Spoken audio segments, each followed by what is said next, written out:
Siapa? Ini udah nge-record ya. Kita tadi sampai ke tahap apa ya? Saya lupa. Sumber buatan ya. Tahapan produksi mungkin sudah ya. Masih ada pertanyaan nggak? Ada yang bingung nggak? Nggak ada ya. Oke, saya lanjut ya. Maaf ya. Ini ya tahap produksi ya. Jadi tahap produksi ini dia sebenarnya itu dibagi menjadi 3 ya. Ada primary recovery ya.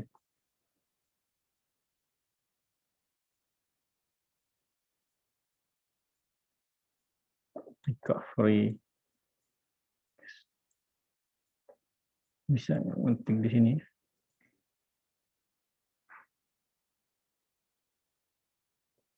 Cuma bisa nulis ya. Jadi ada primary recovery, ada secondary recovery ya.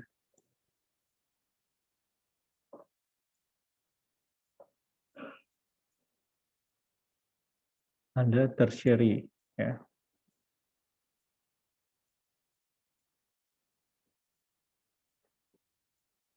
Recovery.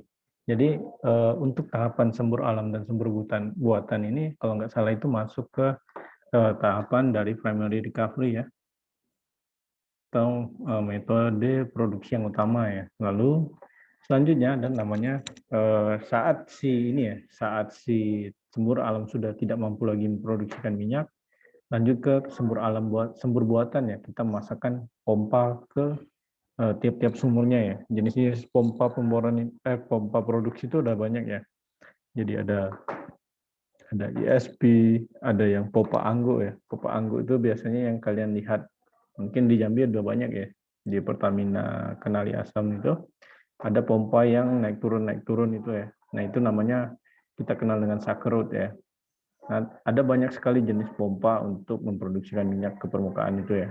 Nah, saat pompa-pompa ini ya sudah tidak mampu lagi juga untuk memproduksikan minyak ke permukaan, maka tahapan primary recovery ini sudah tidak bisa dilakukan lagi. Maka perlu dilakukan tahapan produksi selanjutnya, yaitu namanya secondary recovery. Nah, biasanya ada yang menggabungkan secondary dan tertiary recovery ini sebagai tahapan EOR ya. Namun ada juga yang memisahkannya ya. Nah, kalau secondary recovery, maka yang dikenal adalah injeksi air. Nih ya, yang nomor 1 ini. Nah, injeksi air ini, air ini bisa berperan sebagai untuk mempertahankan tekanan supaya tidak drop secara gratis. Itu kita kenal dengan pressure maintenance. Ada juga air ini berfungsi sebagai media untuk mendesak minyak yang ada di reservoir. Itu kita kenal dengan sebagai water flooding ya. Ada pressure maintenance. Oke, sorry ya, jelek. Bisa lah teman-teman buat ya. Yang pertama itu pressure maintenance ya, perawatan tekanan. Yang satu lagi adalah water flooding. Yang nggak sulit nulis di sini. Water flooding. Flood.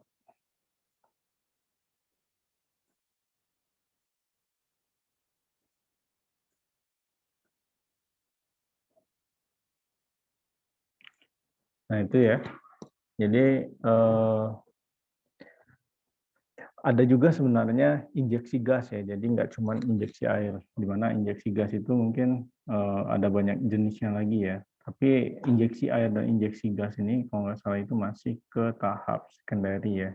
Atau amannya itu injeksi air aja yang masuk ke dalam secondary recovery ya.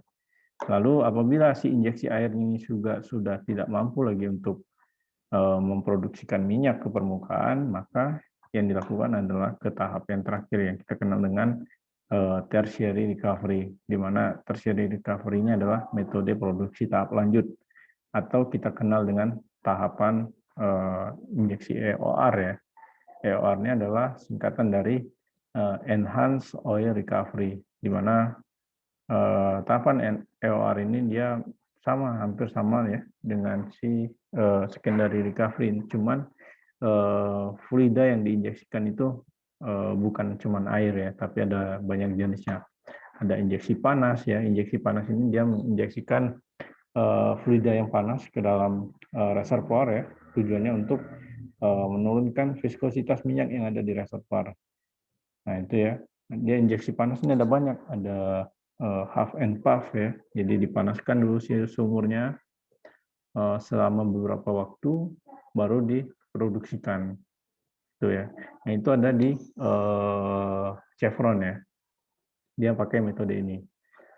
Lalu ada injeksi kimia ini contohnya ada banyak ya, ada alkali, ada surfaktan, ada sangat banyak ya, saya lupa. Itu tujuannya untuk mungkin kalau ini ya surfaktan dia untuk menurunkan daya tarik menarik antara minyak dengan si batuan ya. Contohnya mungkin saat kita makan makanan berminyak ya, otomatis minyak ini bakal lengket di tangan kita ya. Nah kalau kita cuci dengan tangan ya, minyak yang ada di tangan kita ini kita cuci dengan air biasa, tangan kita tidak bersih 100% ya, jadi masih ada minyak yang tertinggal mungkin di jari-jari kita seperti itu ya. Nah, untuk memaksimalkan pembersihan tangan kita ini, maka kita perlu menggunakan sabun ya, nah, supaya si minyak yang melekat di tangan kita ini bisa lepas, bisa hilang gitu ya. Nah, itu salah satu analogi yang dilakukan di migas ya. Jadi di tahap primary recovery, karena tekanannya kurang, minyak sudah tidak bisa lagi naik ke permukaan kan. Maka dilakukan secondary recovery untuk mendorong minyak yang tertinggal di dalam reservoir ya, dan juga menaikkan tekanan reservoirnya. Lalu water flooding ini atau secondary recovery ini tidak menyapu minyak secara bersih ya, jadi masih ada minyak yang tertinggal di dalam reservoir. Nah inilah kita lakukan injeksi kimia ya untuk melepaskan gaya tarik menarik antara minyak dengan si batuan sehingga bisa diproduksikan ke permukaan dengan baik atau dengan sempurna seperti itu ya. Lalu injeksi tercampur mungkin campuran dari kimia, air dan lain-lain seperti itu ya. Oke, ada pertanyaan teman-teman? Masih bisa mengikuti ya? Saya lanjut ya. Ya, Pak. Oke. Nah, ini kegiatan industri migas ya. Jadi kegiatan itu ada upstream ya, itu kegiatan eksplorasi produksi ya. Nah, ini EP ya. Lalu yang kedua kegiatan downstream, kegiatan proses dan pemasaran mungkin ya. Dan yang ketiga kegiatan penunjang. Oke, ini videonya mati, Pak.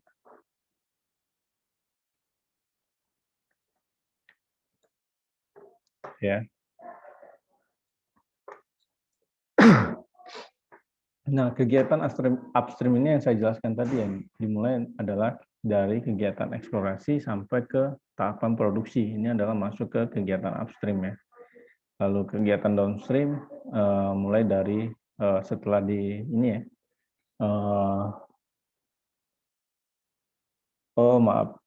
Upstream ini nggak cuma produksi ya, sampai ke tahap lifting ya. Jadi dari minyak yang sudah diproduksikan itu kan dikumpulkan ke suatu penampungan ya. Kita kenal dengan storage atau tangki pengepul ya, storage tank. Dari storage tank ini dikirimkan ke ke suatu refinery ya, ke suatu tempat penghilangan menggunakan pipa ya. Nah, itu masih ke tahap upstream ya, sampai di situ. Lalu kegiatan downstream mulai dari minyak diproses ya, dilakukan proses pemasakan atau proses refinery sampai ke pemasaran ya, sampai ke marketing, itu adalah kegiatan downstream. Lalu yang ketiga adalah kegiatan penunjang ya, kegiatan yang bersifat menunjang kegiatan utama baik teknis maupun non teknis. Itu ya, jadi nggak cuman orang perminyakan, orang geologi ataupun orang ini yang geofisika yang ada di situ ya, tapi juga ada orang ekonomi, orang sipil, orang lain-lain ya. Nah, itu adalah termasuk kegiatan penunjang ya. Nah, ini untuk eksplorasi itu ada geodesi, geofisika, dan geologi yang bekerja. Lalu eksploitasi ada pengeboran, reservoir, dan produksi. Nah, ini bisa dari mana-mana ya masuk ya. Mungkin dari kita, dari pertambangan, ataupun dari perminyakan, ya, ataupun dari teknik kimia, itu banyak ya. Bisa dari manapun ya. Mungkin ya. Ini tahapan eksplorasi biasanya dilakukan ini ya, survei seismik ya, untuk melihat struktur batuan di bawah permukaan, gitu ya, dengan menembakkan gelombang gitu ya. Lalu gelombang ini bakalan ditangkap oleh receiver, dia bakalan membaca sesuai dengan litologi yang ditembus seperti itu ya. Lalu ini adalah contoh pembacaannya ya. Dia hasil seismik itu adalah berupa struktur-struktur seperti ini yang menunjukkan apakah ini ada berupa antiklin nih, di sini ada berupa patahan. Nah, sehingga interpretasi kita bisa di daerah sinilah yang prospek ada migas, mungkin seperti itu. Ini modeling ya, skip aja dulu. Nah, ini tahap eksploitasi ya. Tahap eksploitasi biasanya hubungannya adalah pemboran ya. Nah, ini adalah salah satu contoh menara pemboran ya. Jadi ini adalah komponen-komponennya. Nah, nanti akan saya jelaskan secara detail di pertemuan kedua ya. Jadi kita bahas tentang pemboran. Ini tahap penyelesaian sumur ya, atau kita kenal dengan well completion. Jadi setelah sumur dibor, maka yang dilakukan selanjutnya adalah proses well completion atau penyelesaian sumur. Dimulai dari pemasangan pipa produksi, ya, lalu perforasi, lalu proses webbing, barulah si minyak ini bisa diproduksikan. Itu ya. Nah, ini adalah contoh gambaran dari si pompa angguk tadi ya, atau sucker namanya. Lalu kegiatan downstream itu ada pengolahan, ya, pemurnian, petrokimia, distribusi, penyimpanan, dan transportasi. Sangat banyak ya. Nah, ini adalah contoh dari natural gas transportation system ya. Jadi memang sumur migas itu kan dia jauh-jauh ya mungkin lokasinya ya. Jadi untuk menghubungkan sumur-sumur ini dia menggunakan pipa-pipa ya. Jadi dari pipa-pipa kecil masuk ke pipa besar ya. Lalu dikirimkan ke proses unitnya atau berupa refinery ya. Nah, ini contohnya ya. Ini kegiatan penunjang, itu ada teknis berupa mesin, listrik, sipil, elektronik, keselamatan kerja, lindung lingkungan, dan lain-lain mungkin ya. Mungkin dari mesin kita butuh orang teknik mesin ya, listrik itu teknik elektro, sipil itu mungkin ya teknik sipil ya. Lalu keselamatan kerja mungkin dari teknik lingkungan ataupun dari HSE ya, seperti environment yang bisa dari divisi manapun ya, bisa dari pertambangan, dari geologi, bisa dari geofisik. Itu biasanya ini ya, HSE itu training ya, ada pelatihannya. Lalu non teknis itu ada personalia, keuangan, administrasi, keamanan, dan training ya. Oke, ini adalah sebaran lapangan migas yang ada di dunia ya. Oke, saya istirahat sedikit ya, Pak. Saya pusing. Siap, Pak. Baik, Pak.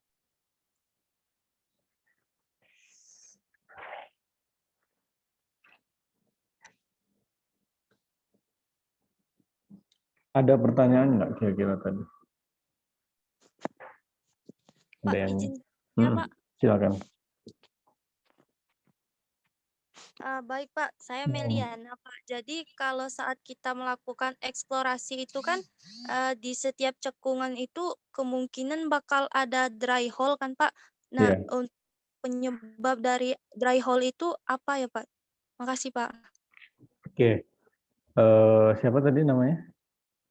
Meliana, Pak. Oke, Meliana ya. Jadi memang dalam proses eksplorasi itu sangat besar kemungkinan untuk mengalami dry hole ya, atau kita ngebor nggak dapat apa-apa, mungkin seperti itu ceritanya ya. Jadi memang sangat banyak ya aspek yang mempengaruhinya ya, mulai dari ini ya, data ya biasanya. Apalagi kalau kita melakukan pengembangan di daerah yang memang belum ada yang mengembangkan di situ, maka potensi kegagalannya itu semakin besar lagi. Nah itu. Apalagi saat bisa juga itu mungkin dari faktor ini data ya. Bisa juga karena ini human error mungkin ya. Jadi human error maksudnya mungkin saat melakukan pemboran mungkin target kita adalah 1000 feet ya. Lalu karena lapisannya itu nggak terlalu tebal ya, mungkin ketebalannya mungkin cuma 1 meter mungkin gitu ya, cuma pelamparannya jauh, itu kan masih potensi mungkin menurut kita ya. Nah, 1 meter ini kan ini ya, rawan sekali ya mengalami kegagalan ya. Mungkin saya gambarkan seperti ini. Ini, sorry, gambarnya di sini. Nah, ini mungkin lapisannya ya. Dia tebalannya cuma tipis, cuma 1 meter, cuma pelamparannya jauh gitu ya. Lalu kita bor ya. Nah, saat kita melakukan perforasi ya untuk menghubungkan zona minyak di sini dengan yang ada di sumur, rupanya perforasinya meleset gitu ya. Dia ada di atasnya mungkin ya. Ini lapisan produksinya. Saat dibor bukan di sini yang dibor, yang diperforasi ya, yang dilubangi sumurnya, tapi dia malah melubangi di bagian atasnya. Otomatis kan kita nggak dapat apa-apa ya, we got nothing ya, karena itu ini apa namanya, yang kita kenal dengan dry hole seperti itu ya. Padahal dari analisa, mungkin dari analisa petrofisik, dari analisa core, dari swab produksi, dia ada potensi minyaknya. Kok bisa dry hole ya? Ini kan salah satu contoh dari human error ya. Nah itu. Dan juga ya, nggak cuma di tahap eksplorasi yang bisa dry hole ya. Nah itu salah satunya pernah saya jumpai waktu kerja itu, pengembangan lapangan rantau ya yang ada di Aceh itu, dia sumur di sana udah ratusan sebenarnya. Lalu dia melakukan pengembangan ya, nambahan 7 sumur dari analisa static modeling, dynamic modeling, dia ada minyaknya gitu loh. Ada bisa diproduksikan. Namun saat dilakukan pemboran untuk membuktikan, rupanya dari 7 sumur itu semuanya produksinya minyak air gitu, nggak ada minyaknya. Nah itu kan salah satu ini ya, mengapa si industri migas ini biayanya besar ya. Itu makanya dikatakan industri migas itu high risk, high cost ya, resikonya besar, biayanya juga besar karena ini ya, karena memang reservoir itu kan jauh berada di bawah permukaannya itu. Jadi yang kita butuhkan adalah semakin banyak data ya. Namun untuk mendapatkan banyak data itu kan biayanya nggak murah, mungkin seperti itu. Itu ya Melisa ya tadi ya. Jadi Meliana, ya Meliana ya. Jadi banyak faktornya Meliana ya. Nggak cuma satu atau dua ya. Jadi banyak faktor. Bisa dari faktor teknis yang saya jelaskan tadi ya. Bisa juga faktor non teknis mungkin ya. Mungkin non teknis mungkin ya lokasinya biasanya kan pemboran itu kita lakukan di secara vertikal ya. Namun karena dia mungkin secara vertikal dia nggak memungkinkan gitu ya, mungkin di atas zona minyaknya ada perumahan warga mungkin ya, atau perdesaan, nggak mungkin kita gusur desanya kan, atau ada situs bersejarah, nggak mungkin situs bersejarah ini kita singkirkan gitu kan. Maka yang dilakukan adalah pemboran direksional. Jadi melakukan pemboran dari lokasi lain dengan cara melakukan pemboran yang berarah gitu ya. Jadi bisa direksional berarah seperti ini ataupun secara horizontal. Tuh. Nah, ini kan lebih rawan lagi ya kegagalannya. Bisa aja direksionalnya enggak seperti ini. Jadi reservoirnya padahal di sini kan. Dia malah ngebor di sini. Nah, itu. Karena defleksinya kan jauh ya tinggi. Juga untuk membuat sumur yang lurus itu pun juga susah sebenarnya. Kadang ada aja defleksinya seperti itu. Mungkin seperti itu ya, Melisa ya. siap. Iya, Pak. Makasih, Pak. Mungkin ada pertanyaan lain. Sebelum kita lanjut, Pak saya pusing. Ada pertanyaan lain?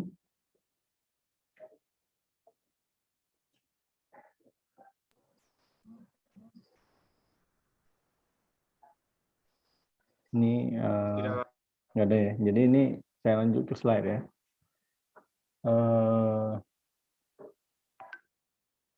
Jadi ini adalah lapangan migas yang ada di dunia ya. Jadi dapat kita lihat di sini yang merah ini adalah gas, Yang abu-abu mungkin ya, ini adalah oil ya. Ini dari data LPG ya. Nah, dapat kita lihat di sini ya, lapangan migas yang ada di dunia ini ya. Dia didominasi di Eropa, ya, Rusia, Middle East, dan Afrika bagian utara mungkin ya. Dari sebarannya kalau kita lihat ya. Nah, ini adalah peta cekungan sedimen ya yang ada di Indonesia ya. Ini masih peta cekungan tahun 2002 ya. Jadi kalau kita lihat di sini ada lebih kurang 60 cekungan sedimen ya yang ada di Indonesia ya. Nah, ini yang warna ungunya adalah cekungan belakang busur yang telah berproduksi ya. Dan produksinya itu sekitar 14 WKP ya. 14 WKP sudah berproduksi ya, yang warna ungu ya. Di cekungan Sumatera Utara, cekungan Sumatera bagian tengah, cekungan Sumatera bagian selatan ya.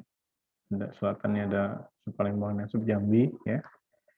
Lalu ada offshore ya di laut ini Laut Jawa ya, yang operatornya itu kalau nggak salah PHE ya. Lalu ada juga di ini Madura ya, Jawa Timur. Lalu ini Jawa Tengah ya, Jawa Barat ya, Jawa Barat itu kalau nggak salah punya Pertamina ya, Pertamina Jaki Barang. Lalu ada juga di Kalimantan ya, Pertamina juga nggak salah satunya ada Total juga ya. Lalu di Papua ya, Papua itu ada POI dan Pertamina nggak salah. Nah itu ya. Lalu yang warna biru ini adalah Discover ya. Jadi di sini ditemukan di cekungannya ya, cekungan ini ditemukan potensi minyak. Jadi di sini cuman belum diproduksikan, mungkin alasan produksinya terlalu kecil kah? Atau memang untuk mengembangkan butuh biaya yang besar ya, jadi ditinggalkan. Lalu ada yang no discover ya, jadi nggak ketemu apa-apa. Ini adalah yang warna biru muda ya, atau hijau ya. Ini ada 14 lokasi ya, yang sudah dibor, namun tidak mendapatkan apa-apa cekungannya ya. Lalu yang warna coklatnya adalah cekungan yang belum dibor, jadi belum ada dilakukan eksplorasi berupa pemboran di sini ya. Karena kan mungkin memang dari analisa geologi mungkin potensinya mungkin memang tidak terlalu besar mungkin ya. Seperti itu. Nah, kalau kita lihat memang yang berpotensi ini berada di bagian belakang mungkin ya. Bagian belakang dari sesar Sumatera mungkin ya, atau busur ya. Busurnya kan ada di sini ya. Ini pegunungan barisannya, perbukitan barisan, ini ada palungnya ya. Pertemuan antara lempeng Hindia ya dengan Asia, di sini pertemuannya. Sehingga di sini terbentuk cekungan, di sini juga di bagian belakangnya terbentuk cekungan. Di mana ini kita kenal dengan Back Arc Basin, yang bagian depan adalah Fore Arc Basin, atau cekungan dengan depan busur. Sebenarnya ada lagi satu lagi di bagian tengah ini kita kenal dengan cekungan infravolcanic ya, jadi cekungan di tengah busur ya. Jadi dia cekungan yang ada di antara pegunungan. Nah, mengapa yang lebih berpotensi ada di bagian belakang busur, sedangkan di bagian depan busur tidak ada ditemukan potensi migas ya, atau no discovery ya, kalau kita lihat. Nah, ini adalah PR ya, yang harus teman-teman jawab. Mengapa bisa seperti ini? Di intravolkanik masih ada potensi ya ditemukan. Itu adalah contohnya itu di cekungan Ombilin ya. Di Ombilin itu dia berada di intravolkanik, namun dia masih ditemukan ini hidrokarbon mungkin ya. Namun yang paling banyak potensinya itu berupa potensi batu bara sebenarnya di situ. Nah, itu PR ya, pertanyaan mengapa cadangan minyak itu banyak ditemukan di Back Arc Basin ya.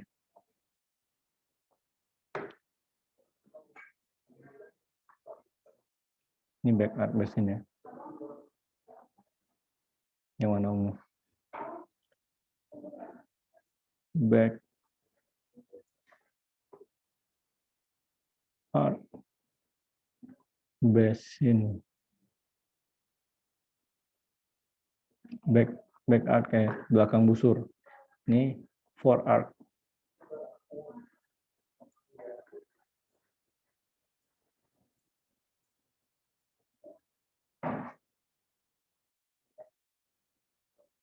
Itu ya. Jadi di googling pasti ada kok.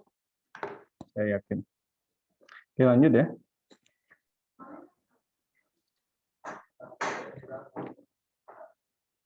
Kok nggak ini?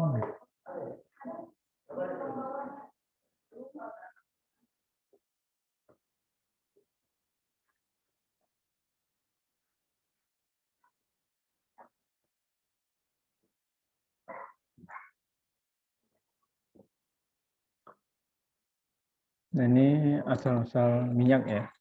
Jadi minyak bumi ini berasal dari batuan yang kaya akan unsur organik ya, atau material organik yang kita kenal dengan source rock ya, atau batuan induk ataupun batuan sumber ya. Nah, biasanya batuan sedimen klastik ya berupa shell ya ataupun batuan karbonat yang mengandung si ini ya, yang mengandung si material organik ini umumnya ya. Lalu karena adanya pressure ya, karena adanya gradien tekanan ya, karena adanya proses sedimentasi, maka terbentuknya tekanan dan temperatur ya. Nah, karena adanya perubahan tekanan dan temperatur yang lumayan tinggi ini ya, yang relatif tinggi lah kita bilang, maka material organik yang terdapat di dalam batuan source rock ini mengalami proses pematangan ya, selain karena faktor waktu ya, sehingga dia berubah menjadi minyak ya, atau oil. Gitu ya. Nah, biasanya lapangan-lapangan migas yang ada di Indonesia itu dia berumur tersier ya. Gitu. Baik formasi tanah akar, formasi air benakat, lalu formasi apa lagi ya, gumai, batu raja dan lain-lain ya. Kalau nggak salah itu umumnya tersier ya. Sangat jarang ada reservoir migas yang berumur pratersier ataupun berumur kuarter ya. Oke, lanjut. Gambarannya ya. Ini di SMA dulu sudah pernah diajarkan ya seperti ini ya. Jadi material organik ya, dia mati tertransportasi ke suatu cekungan ya. Lalu cekungan dia mengalami sedimentasi ya, sehingga semakin tebal sedimentasinya, tekanan dan temperatur juga akan semakin tinggi kan. Nah, itu lalu karena adanya aktivitas tektonik, awalnya lapisan yang sifatnya horizontal ini dia berubah ya, mengalami deformasi sehingga terbentuk struktur berupa antiklin ya. Lalu kita melakukan eksploitasi ya untuk memproduksikan minyak dari reservoir ke permukaan ya. Lalu minyak yang terproduksi itu apabila dia di offshore, dia dikirimkan menggunakan kapal-kapal tangki seperti ini ya, atau kita kenal dengan FPSO ya. Kalau di offshore itu di kapal tangkinya itu dikenal dengan FPSO ya. Dari FPSO ini dia ngambil minyak dari ini ya, dari platform yang ada di offshore langsung dikirim ke refinery. Makanya refinery itu umumnya banyaknya di pinggir laut ya. Lalu sedangkan di lapangan-lapangan minyak yang ada di darat, umumnya dia ditransportasikan ke refinery itu menggunakan sistem pemipaan atau pipeline. Itu ya. Dari refinery barulah dilanjutkan ke proses marketing. Nah, itu gambaran singkat dari ini ya, operasi minyak ya, dari hulu ke hilir. Nah, ini adalah jenis dari minyak bumi ya. Nah, kalau kita atau teman-teman pernah dengar di TV itu ada minyak jenis Brent ya, ada light sweet oil ya. Nah, light sweet oil itu adalah minyak ringan ya biasanya. Nah, ini biasanya harga minyak ringan itu lebih mahal dari minyak Brent ya, atau kita kenal dengan Brent ya. Nah, untuk menentukan jenis minyak ini bukan berdasarkan warna mungkin ya, tapi berdasarkan derajat API ya, di mana API-nya adalah singkatan dari American Petroleum Institution ya. Jadi dia melakukan membuat persamaan ya untuk menentukan klasifikasi dari suatu minyak bumi ya. Nah, di sini dia membagi menjadi 4 jenis ya. Ada yang pertama itu tar ataupun bitumen ya, di mana derajat API-nya 10 derajat API. Lalu minyak berat itu 10 sampai 20 derajat API ya. Lalu minyak sedang itu antara 20 sampai 30 derajat API. Lalu minyak ringan itu besar dari 30 derajat API. Di mana minyak ringan ini perbedaan antara minyak ringan dan minyak berat ini dia dari sisi kekentalan mungkin ya. Di mana semakin ringan maka minyaknya semakin encer ya, semakin kental maka minyaknya semakin padat itu ya. Semakin berat atau semakin kental ya bahasanya. Nah, untuk menentukan derajat API ini rumusnya seperti ini ya, 141,5 dibagi Sg ya, Sg ini adalah specific gravity dikurangi 131,5.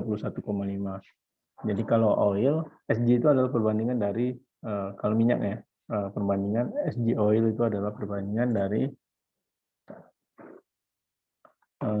Sg oil, catat ya, perbandingan dari densitas oil dengan densitas air. Jadi karena densitas air 1 gram per cc, maka Sg oil sama dengan densitas oil. Tapi kalau ini oil ya. Tapi kalau Sg gas ya,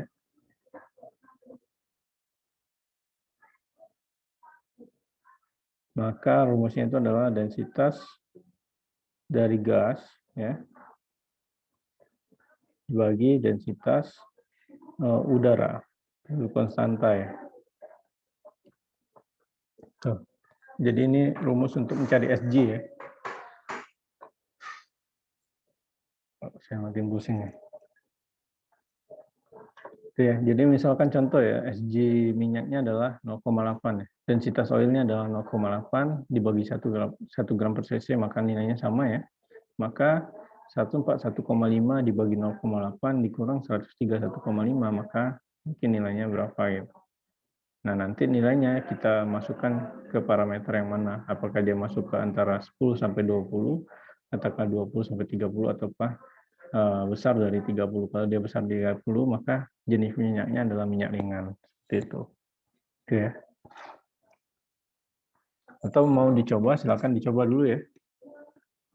Dicari Pak rumusnya ini. Yuk, saya kasih waktu 5 menit ya sambil saya istirahat. Sg-nya, densitas oilnya 0,8 ya. Berapa nilai derajat API-nya? Coba. Oke.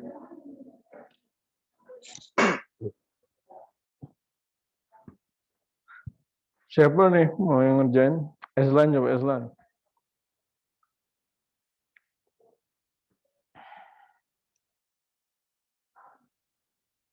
Halo? Pak. Ya, coba. Rumusnya gampang itu.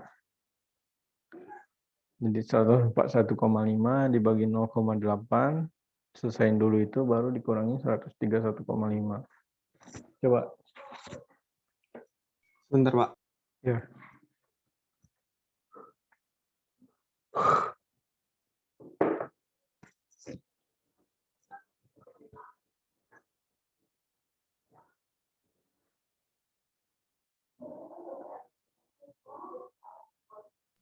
Pak 5,375, Pak. Nah, kalau 45 artinya kan dia masuk ke minyak ringan ya. Ya kan? Iya, Pak. Karena besar dari 30 derajat API. Mungkin seperti itu ya untuk menentukan jenis dari minyak buminya ya. Jenis minyak mentah berdasarkan derajat API ya. Oke, lanjut ya. Nah, ini hidrokarbon tadi ya. Jadi definisi hidrokarbon ini adalah minyak dan gas yang mengandung senyawa hidrokarbon ya. Nah, berdasarkan jumlah unsur karbon C, minyak dibedakan dengan gas ya. Jadi C1H4, C2H6 ini kita kenal dengan metan dan etan ya. Di mana metan dan etannya adalah kita kenal dengan LNG ya. Liquid natural gas. Jadi gas yang mengandung komponen hidrokarbon C1, C2 ya. Itu adalah NG. Atau dikenal juga sebagai gas kering.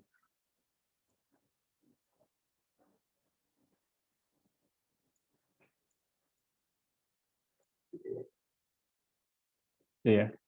Nah, sedangkan C3H8 dan C4H10 ya. Ini rumusnya CnH2n plus 2 ya. Ini kita kenal dengan LPG. Ini yang biasa kita pakai untuk masak ya. Jadi atau kita kenal dengan gas basah ya. Gas basah.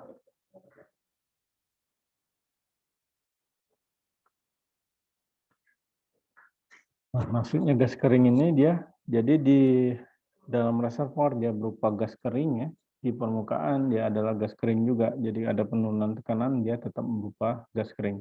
Namun kalau LPG ya, liquid petroleum gas, dia gas basah.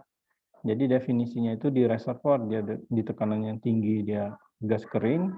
Lalu karena proses produksi terjadi penurunan tekanan ya, maka dia berubah menjadi gas basah. Makanya kalau kalian tekan lubang di ini ya tabung LPG itu seperti keluar air ya, karena memang dia sifatnya adalah gas basah, jadi itu bukan air ya. Lalu C5, C5H12, C6 itu kalau nggak salah itu adalah sudah masuk ke oil ya, namun jenis oil yang ringan kita kenal dengan kondensat ya. Di kondensat ini dia sudah berupa liquid ya, cairan, namun dia bersifat seperti gas. Jadi kalau kita taruh di daerah terbuka dia bisa menguap ya, seperti ini bensin ya. Bensin itu kan kalau kita taruh di ruangan terbuka dia bisa hilang ya, bisa habis. Nah, kalau untuk komponen hidrokarbon C7 ke atas ya, maka itulah kita kenal dengan minyak gitu ya. Biasanya C5, C6 itu masih dikawankan kondensat. Seperti itu ya. Nah, ini mungkin sudah dijelaskan ya di tahapan sebelum UTS ya, ada petroleum system ya. Oke, mungkin seperti itu ya untuk pertemuan hari ini ya. Sebenarnya mau saya lanjut ya, cuman saya lagi nggak enak badan sepertinya ya. Mungkin kita lanjut besok ataupun kalau bisa nanti malam ya. Kalau saya bisa mungkin habis terawih, kalau nggak bisa nyusul minggu depan ataupun kalian bisanya kapan gitu ya. Oke, ada pertanyaan teman-teman? Ini baru satu pertemuan ya. Tadi saya sudah share absennya ya. Untuk teman-teman yang belum absen tadi bisa dibagikan link absennya ya.